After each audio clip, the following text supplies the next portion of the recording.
quien lo necesite.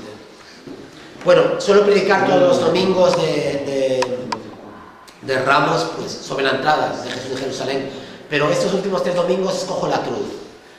La entrada en Jerusalén solamente es un preámbulo, ¿vale? Lo que realmente tiene importancia de lo que sucede esta semana, todos los días tiene importancia, pero lo que tiene realmente importancia es la cruz del Calvario.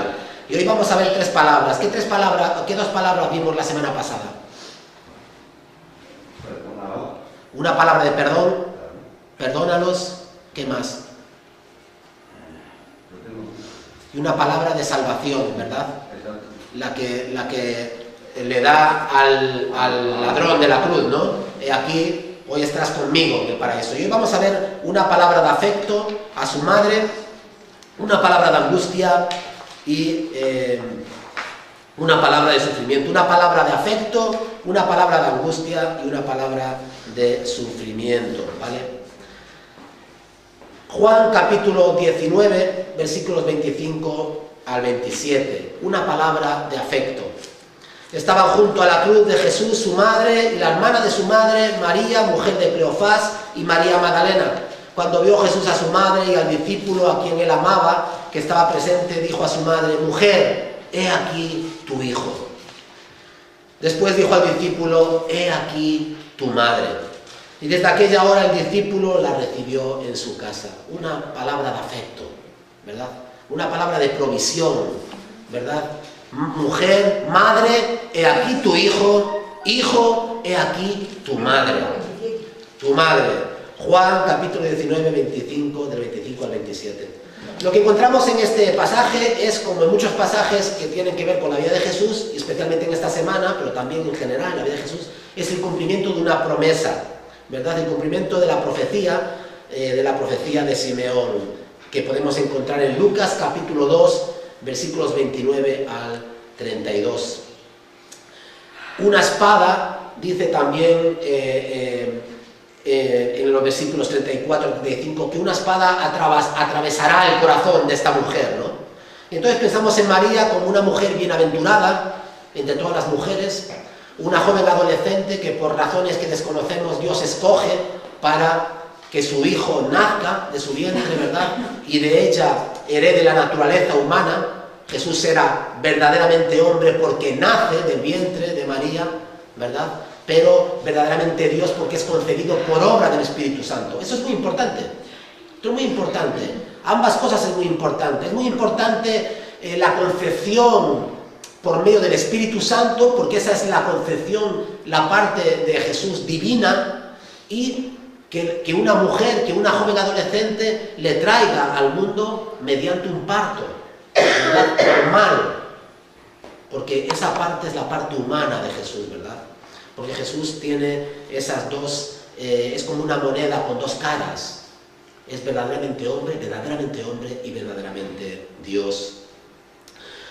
Esa joven adolescente que recibe este gran, enorme privilegio, su corazón va a ser traspasado con una espada. Es verdad que recibe un gran privilegio, ¿verdad?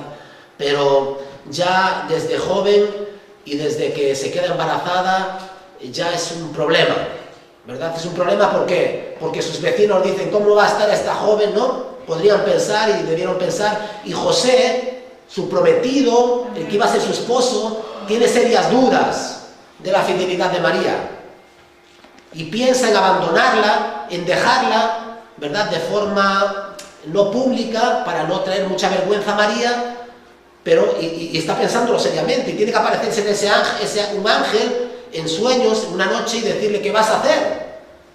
Si María no ha yacido con ningún hombre, no conoce a ningún hombre, no conoce a varón, lo que ella tiene en su vientre ha sido concebido por obra del Espíritu Santo. Es Dios quien ha querido poner esa semilla divina en el vientre de María. Entonces ya desde su embarazo, para María la vida no es fácil. Ya tiene que enfrentar la sospecha, ¿verdad?, la vergüenza quizá, la incomprensión de su prometido, de su esposo, de que va a ser su esposo, ¿verdad? Entonces ya la vida de María no empieza de una forma, su maternidad no empieza de una forma feliz, ¿no? Ya esa espada comienza a penetrar en su corazón, ¿verdad? No es fácil la vida de María. No sabemos, ¿no?, cuando Jesús le dijo a su madre para qué había venido a esta tierra. Cuando le dijo a su madre, mira, yo no vengo para formar una familia, no vengo para tener una vida como los demás. Yo soy el Cordero de Dios que viene a quitar el pecado del mundo. Mi único destino es una cruz, un madero, ¿verdad? Ser maldito. Imaginaros para una madre, ¿verdad?, que representa eso, ¿no?, ¿verdad? La vida de María fue una vida vivida en la sombra, ¿no? Hoy vemos a María en los altares, pero María en su vida fue una vida vivida en la sombra de Jesús. No se la notaba, no se la escuchaba, era una madre que amaba a su hijo, ¿verdad?, y estaba preocupada por él y proveía para él, pero era una vida en la sombra, no era una vida, ¿verdad?, porque la vida que realmente tiene importancia, el protagonista de esta historia no es ella, es él. Aunque ella es bienaventurada, y tenemos mucho que aprender de María, de su sometimiento, de su humildad a la voluntad de Dios, de su capacidad de sufrir, ¿verdad?, también por el regalo que Dios le da, pero que sabe que se lo va a quitar joven, ¿verdad? Tenemos mucho que aprender, mucho de María.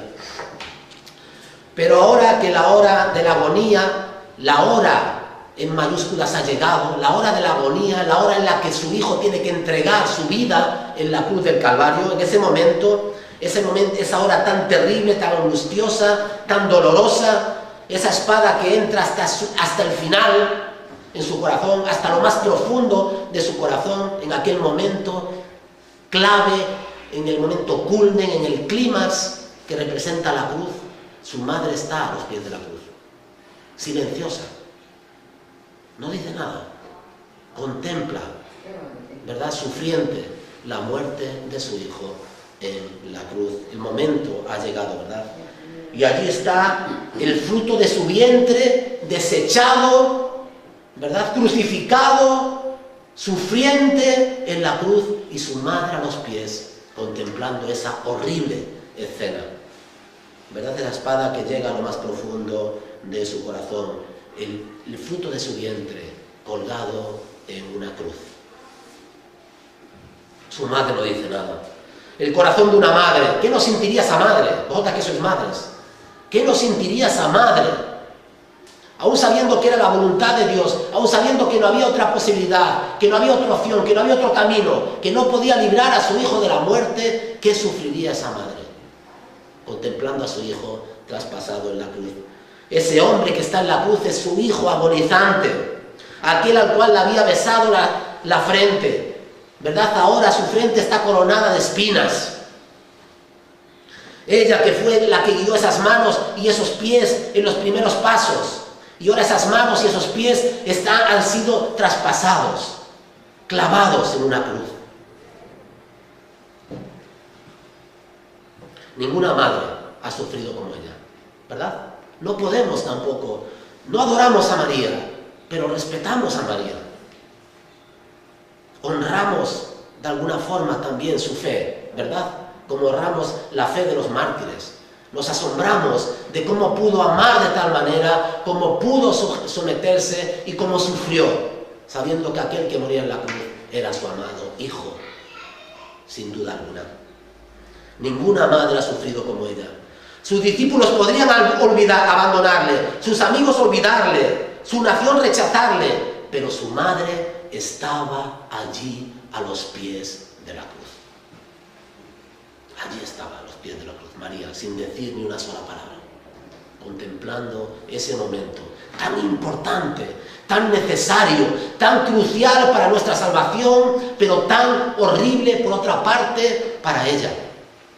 Pero no había otra manera, y ella lo sabía también, y lo había, como buena creyente, lo había también asumido así. Sabía que no había otra solución. ¿Quién podrá discernir el dolor de esa madre? No podemos.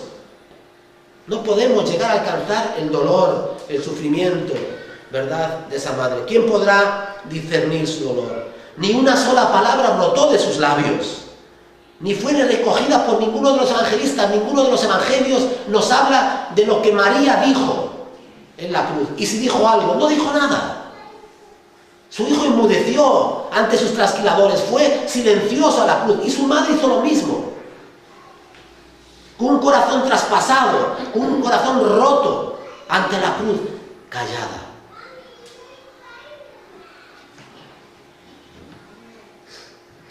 El encargo de nuestro Señor en la cruz, ¿verdad?, encomendando a María al cuidado de su amado apóstol Juan, tiene que ser entendido a la luz de su viudez.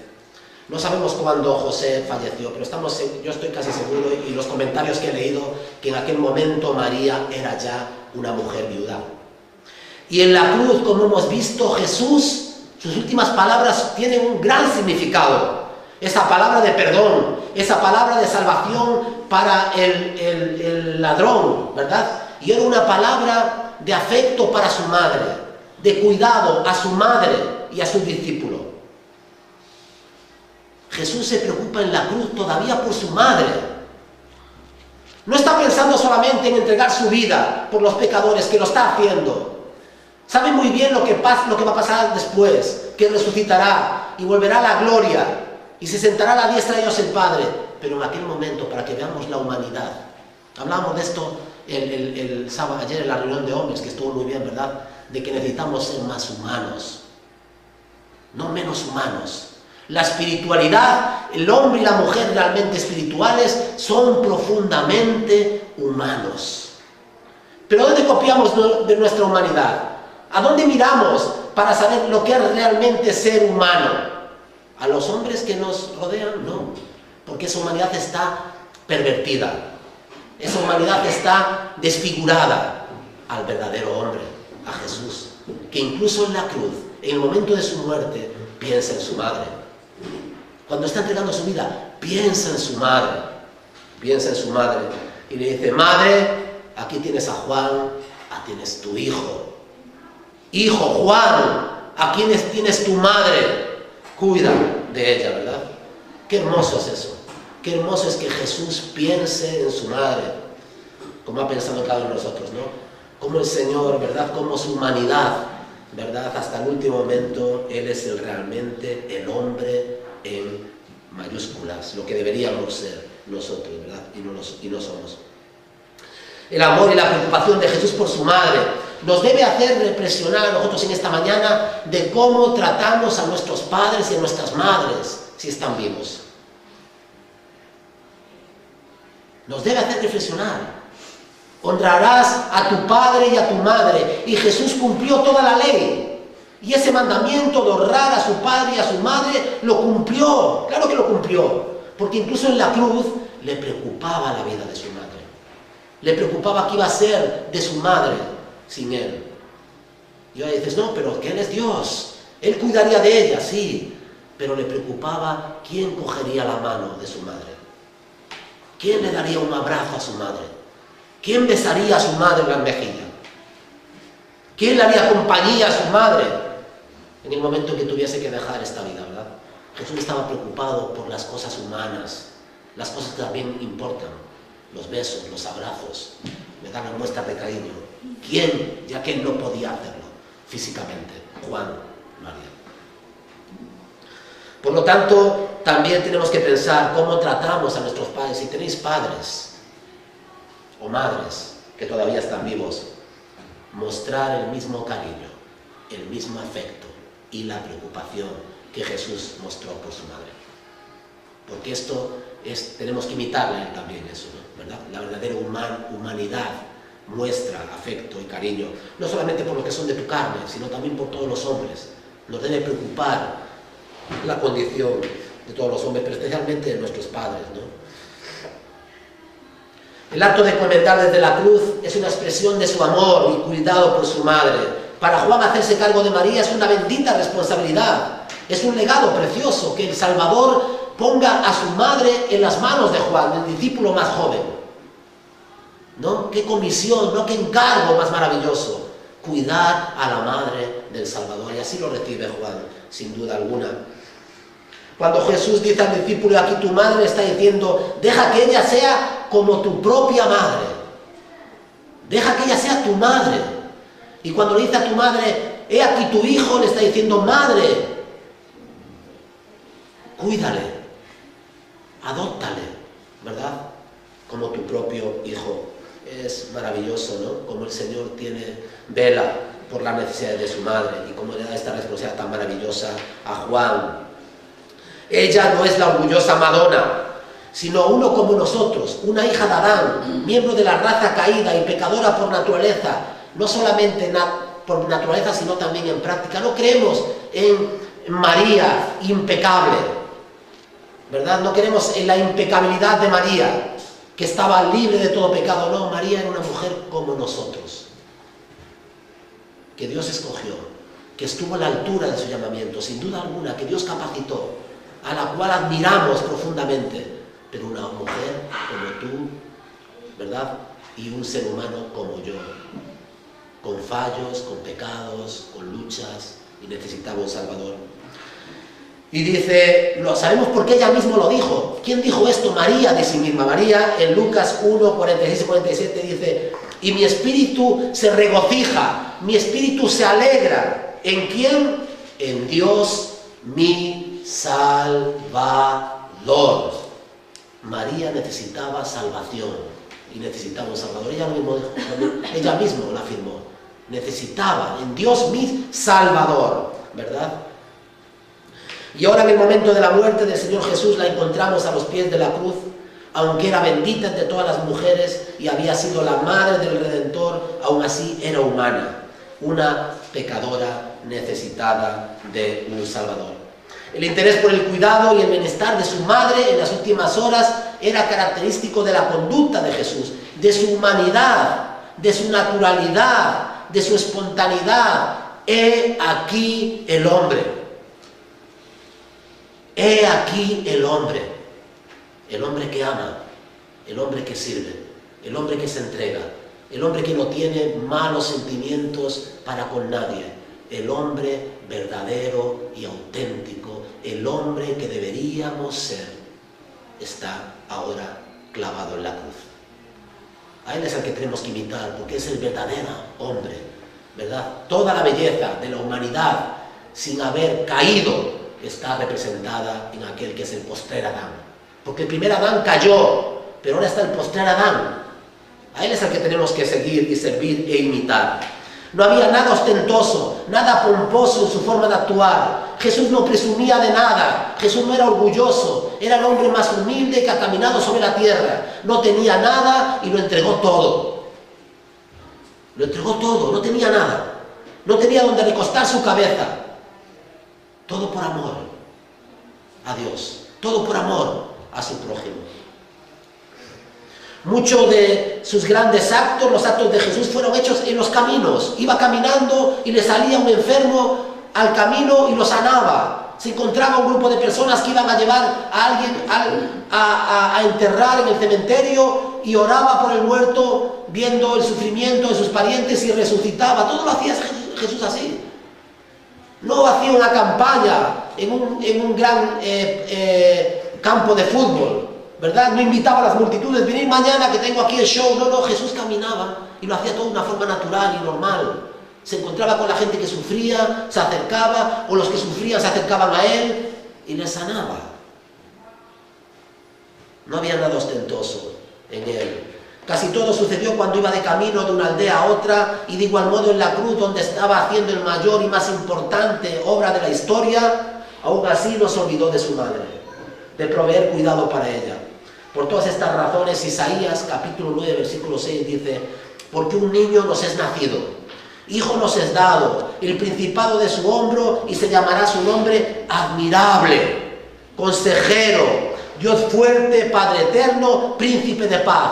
Admirable. Jesús es admirable. Admiramos a Jesús. Admiramos a Jesús en todo lo que hizo, en todo lo que dijo. No hay nadie como Él. Es maravilloso. Es maravilloso. Es maravilloso leer los evangelios y asombrarte. Como sus discípulos decían: no, mira niños, no venid aquí a estorbar, iros a otra parte, venga, fuera, niños. Y dice: ¿qué estáis haciendo? Dejad que los niños vengan a mí. Y podemos imaginarnos a Jesús, ¿verdad?, tomando un niño en sus brazos y los otros niños agarrándose a sus piernas, ¿verdad? Todo lo que hizo es admirable. Todo lo que dijo es admirable. Su persona es admirable. Lo que hace con su madre en la cruz es admirable. Porque incluso en la cruz, sufriendo, muriendo, se acuerda de su madre. Le preocupa lo que va a suceder con su madre. Jesús es admirable. Admirable en todas sus relaciones humanas, admirable en toda su persona, admirable en todas sus obras, admirable en su vida y admirable en su muerte. Admirable en su muerte en la cruz, ¿verdad? Por eso, hermano, hermana, amigo, amiga, maravíllate y adora a Jesús, porque Él es admirable, es admirable. Una palabra de angustia, ¿vale? Hemos visto esta palabra de afecto, de cuidado por su madre, ¿verdad? Que incluye a Juan, al discípulo amado. Una palabra de angustia.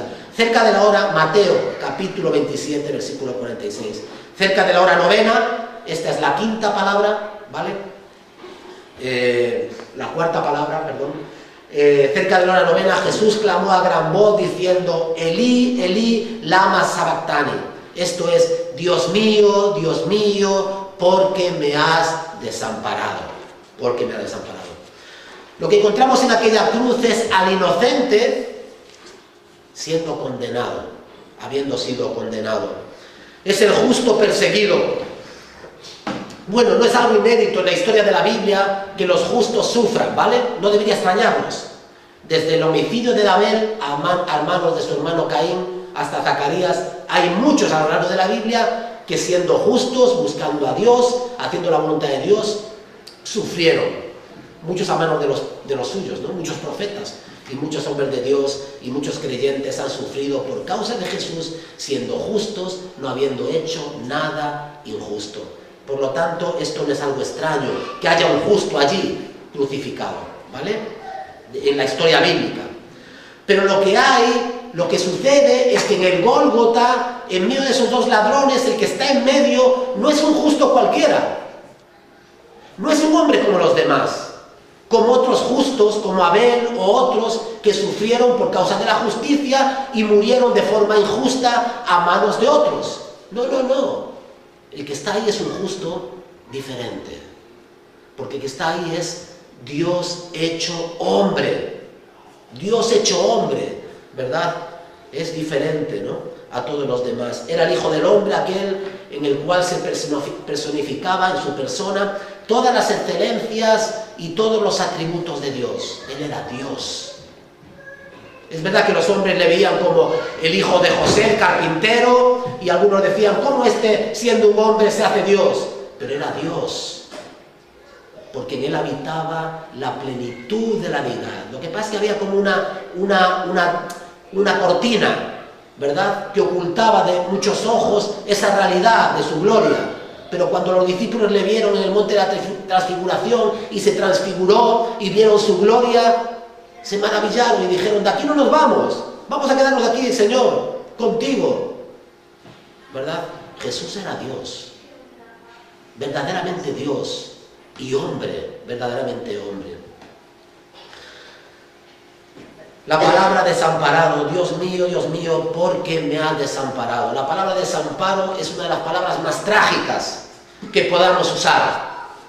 Una de las palabras más tristes, más trágicas que podamos escoger del diccionario. Porque ¿qué significa estar desamparado? ¿Vale? ¿Qué significa estar desamparado? Es estar abandonado, solo, no tener a quién acudir, verse sin nada, sin nadie.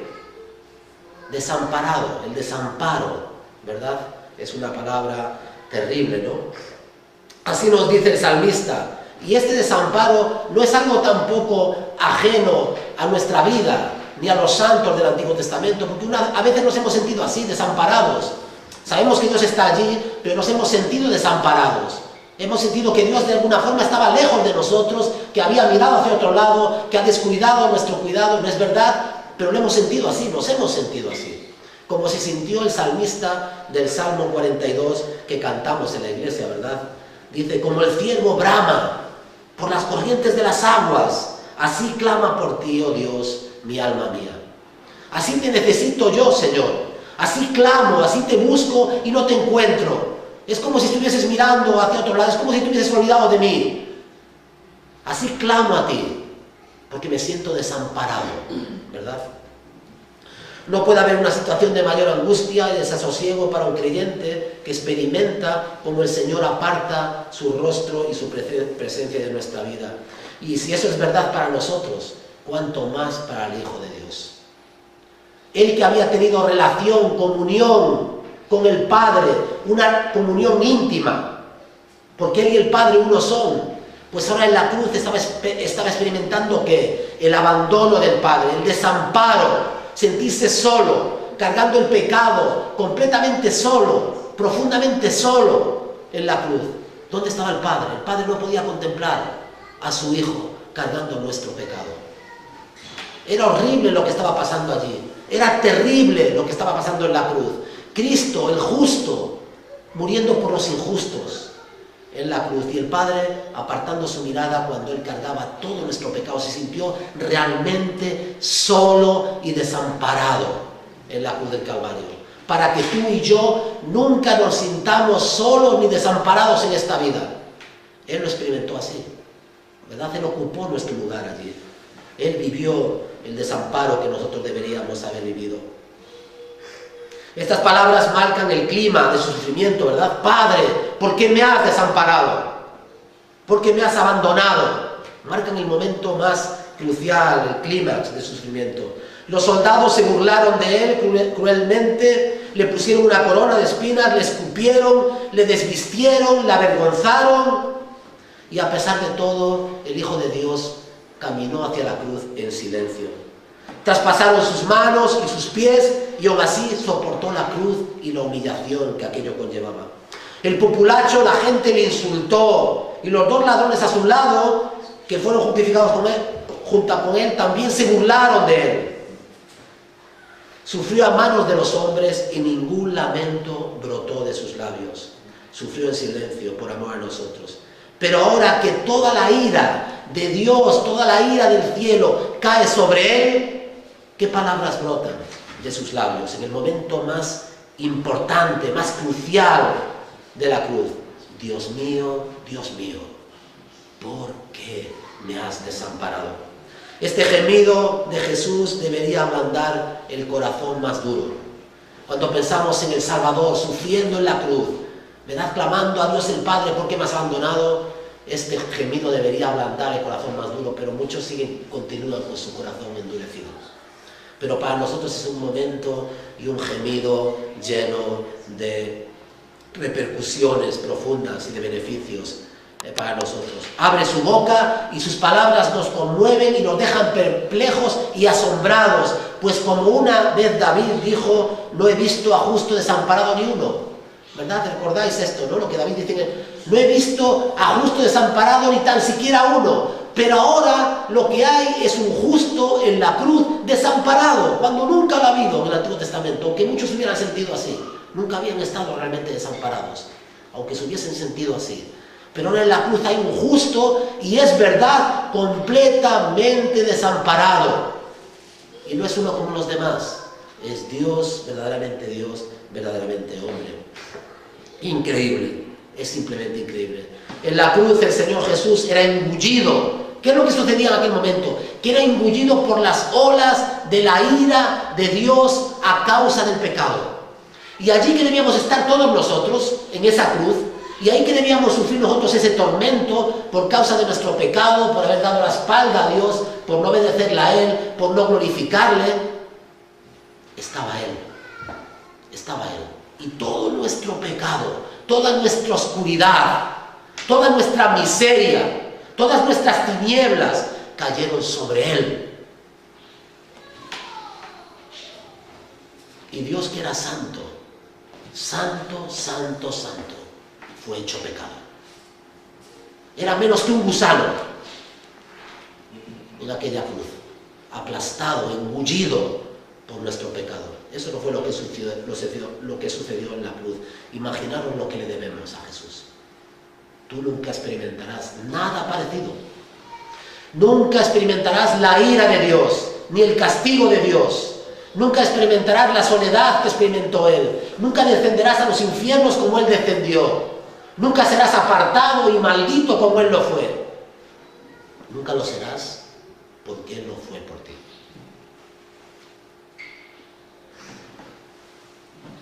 En la cruz Jesús era engullido por las horas de la ira de Dios que merecíamos nosotros. Él no tenía pecado, aquel no era su lugar, pues Él era el santo Dios. Pero allí estaba cargando nuestros pecados y su cuerpo sobre el madero.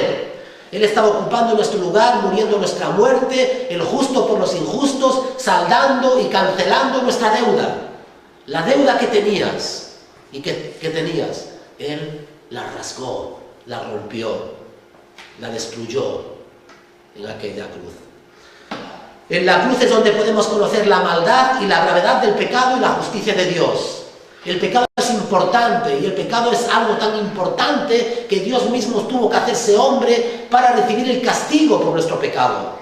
El pecado no es algo baladí, el pecado no es algo para reírnos de él. El pecado lleva a Jesús a la cruz para sufrir por nosotros.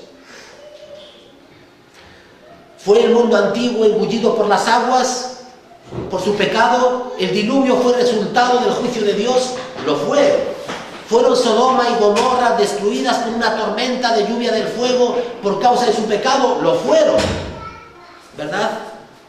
¿Envió Dios plagas a Egipto y engulló a las huestes del faraón en las aguas del Mar Rojo? Sí, lo hizo. ¿Por qué? Por su corazón duro, impenitente, por su pecado. Sí, claro que sí.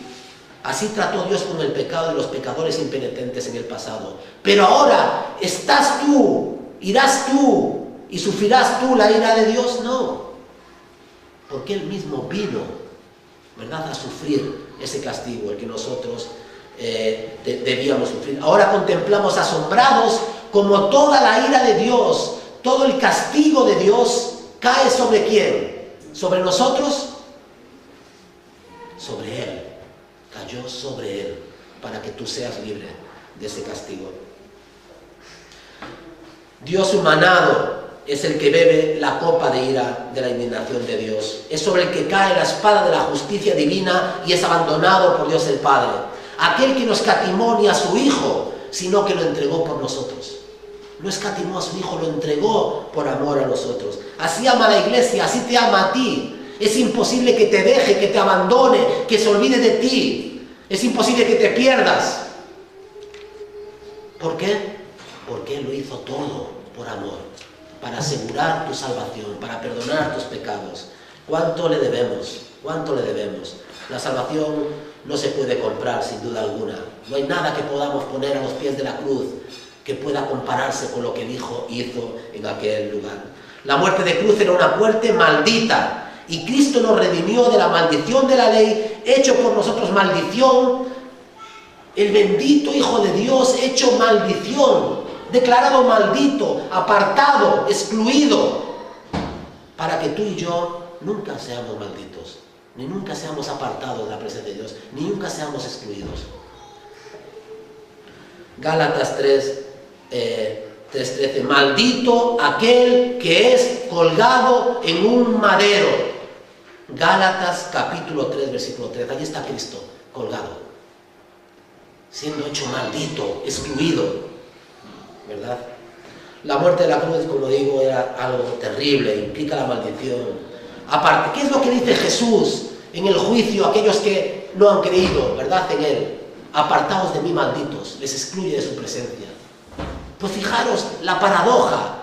Jesús excluirá a muchos de su presencia, pero Él mismo se ha excluido. Él mismo ha sido maldito para traer la salvación a los hombres.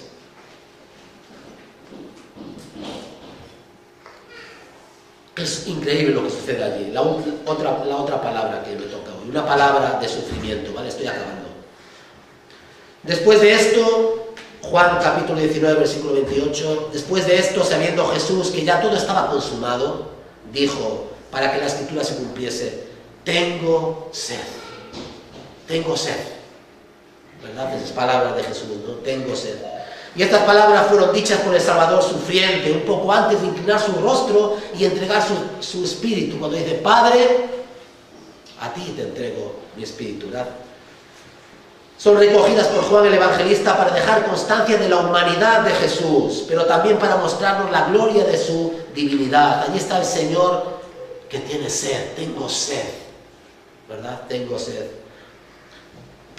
La Biblia nos dice que es primera de Timoteo 3:16, e indiscutiblemente grande es el misterio de la piedad. Y ahora, esto es muy interesante lo que dice este versículo, primera de Timoteo 3:16. Dios fue manifestado en carne, el carpintero de Nazaret, Jesús de Nazaret, Dios humanado, Dios hecho hombre, que muere en la cruz, no es un hombre, un justo más, es Dios hecho hombre.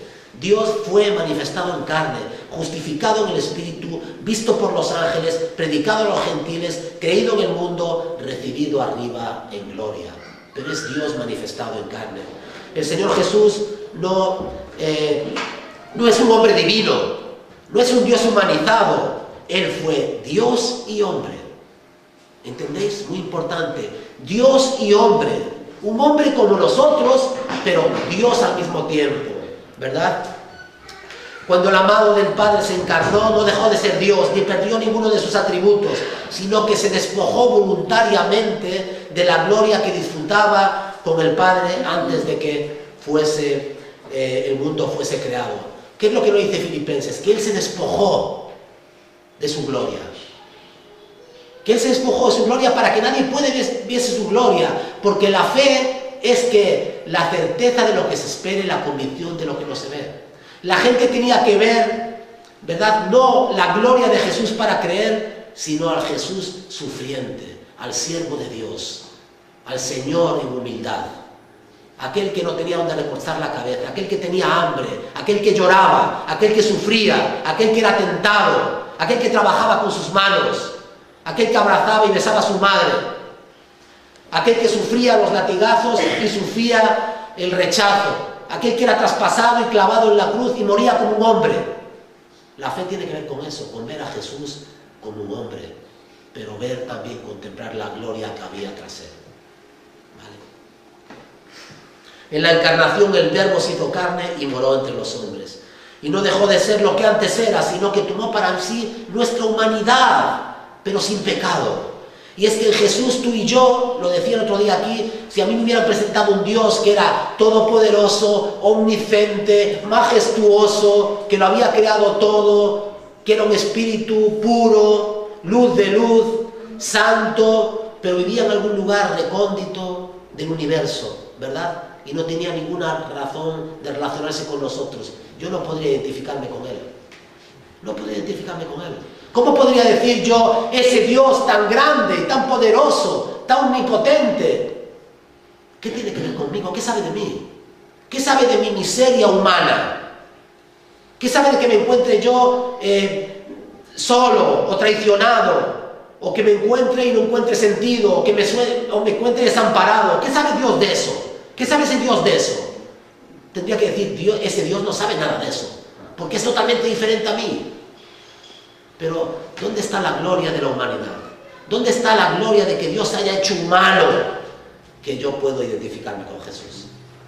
Y lo que es más importante, que Él se identifica conmigo. Que cuando lloro, sé que Él lloró. Y cuando lloro por la pérdida de un ser amado, yo sé que Él también lloró. Yo sé que Él sabe lo que yo siento. Y cuando soy traicionado, yo sé que Él lo sabe mejor que yo. Y cuando experimento la soledad, también. Y cuando trabajo con mis manos, y cuando abrazo a los seres queridos, y cuando enfrentamos tantas situaciones de la vida, sabemos que Él también, cuando soy tentado, también sé que Él fue tentado. Y que sabe lo que yo experimento. En Cristo podemos identificarnos con Él, ¿verdad? Necesitamos a un Dios así. Tengo sed, pero no es una sed solamente ordinaria. Claro que tenía sed, pero es mucho más que eso. Era algo más profundo que su sufrimiento físico. Esta palabra de Jesús aparece inmediatamente después de lo que hemos visto antes. Elí, Elí, lama sabactani, Padre, ¿por qué me has desamparado? Es la angustia, el estrés, todo lo que queramos, las palabras que queramos poner ahí para definir ese estado de ansiedad llevada al extremo, que representa ese momento de Cristo, de soledad, de desamparo, ¿verdad? Por unos instantes el soldado romano con su lanza y con la esponja de vinagre la pone sobre sus labios sufrientes y le dice que beba, ¿no?, de ese vinagre, ¿verdad? Y los que están presentes en ese mismo momento claman y dicen, bueno, pero otros decían allí, deja, veamos si viene Elías a librarle. Fijaros el momento, los momentos que el Señor vive allí. El desamparo del Señor, ¿verdad? Ese soldado ofreciéndole con la esponja con vinagre, la gente que se sigue burlando de él, y en ese momento dice, tengo sed, ¿verdad? Todos sabemos la relación que existe entre el sufrimiento del alma y el sufrimiento del cuerpo, ¿verdad? Cómo está relacionado, ¿no? Cómo afectan, cómo están interconectados nuestro cuerpo y nuestro espíritu. En las condiciones que nos encontremos espiritualmente, ¿verdad? Cómo afecta al cuerpo. Una cosa afecta a la otra. Y todo lo que está sufriendo el Señor en aquel momento en la cruz, ¿verdad? Cómo afectan las luchas internas que enfrentamos a nuestro cuerpo, a nuestro sistema nervioso, a nuestra resistencia. Nos dice Proverbios 17:22 que el corazón alegre constituye buen remedio, mas el espíritu triste seca los huesos. El espíritu triste seca los huesos, ¿verdad? Y ahí está el Señor sufriendo en nuestro lugar. Nos dice el salmista David que mientras callé se envejecieron mis huesos, en mi gemir todo el día, porque de día y de noche se agravó sobre mí tu mano, se volvió mi verdor en sequedades de verano. Y es algo que apunta a Jesús también, ¿verdad? El sufrimiento de Jesús. Es un versículo mesiánico, profético. Mientras callé se envejecieron mis huesos, en mi gemir todo el día, porque de día y de noche se agravó sobre mí tu mano. Se volvió verdor en sequedades de verano. Salmo 32, versículos 3 y 4. El cuerpo y el espíritu, como digo, están estrechamente conectados. Recordemos que el Salvador ha salido en ese momento de 3 horas. Son 6 horas las horas de la cruz. Ni más ni menos, ¿eh? Son 6 horas colgado en aquel madero.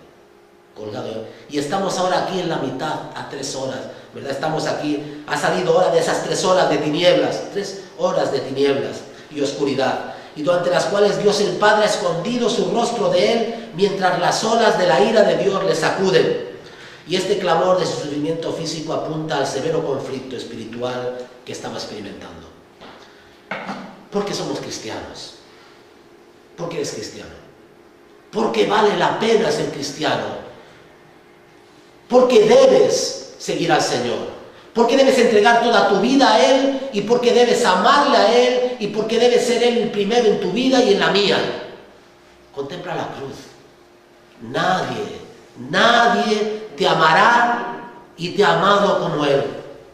Nadie estará ni ha estado dispuesto a hacer lo que Él ha hecho por ti, sin merecerlo, siendo su enemigo, estando lejos de Él.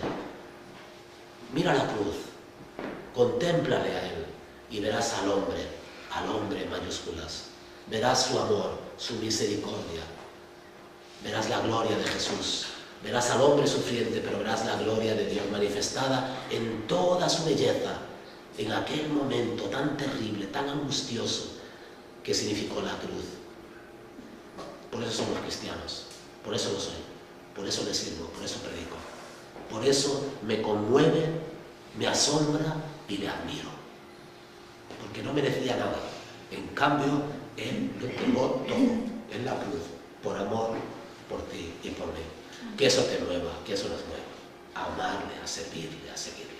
Imitémosle, copiemos de Él. Hagamos lo que Él hizo, hablemos como Él habló, seamos como Él fue, porque Él es el hombre, en mayúsculas. Aquel que no conoció pecado, aquel que no conoció pecado, aquel que era santo, puro, justo, aquel que no conoció pecado, fue hecho pecado, cargó todo nuestro pecado, para que tú y yo, nos dice la Biblia, la palabra de Dios, fuésemos hechos justicia, justos en Él. Ya no hay condenación para ti y para mí. No vamos a tener que pasar ninguno por esos momentos, ¿verdad? Dios nunca nos dejará, nunca nos excluirá, porque Él murió en nuestro lugar. A Él sea la gloria, no solamente de domingo, sino todos los domingos y todos los días que el Señor nos permita vivir, y por todas las generaciones y todas las edades que tengan que estar por venir, si tienen que estar, A Él sea la gloria y a nadie más. Amén. Que el amor de Dios el Padre, que la gracia del Señor Jesucristo y que todo el consuelo y todo el poder de su Santo Espíritu sea con todos nosotros. Amén.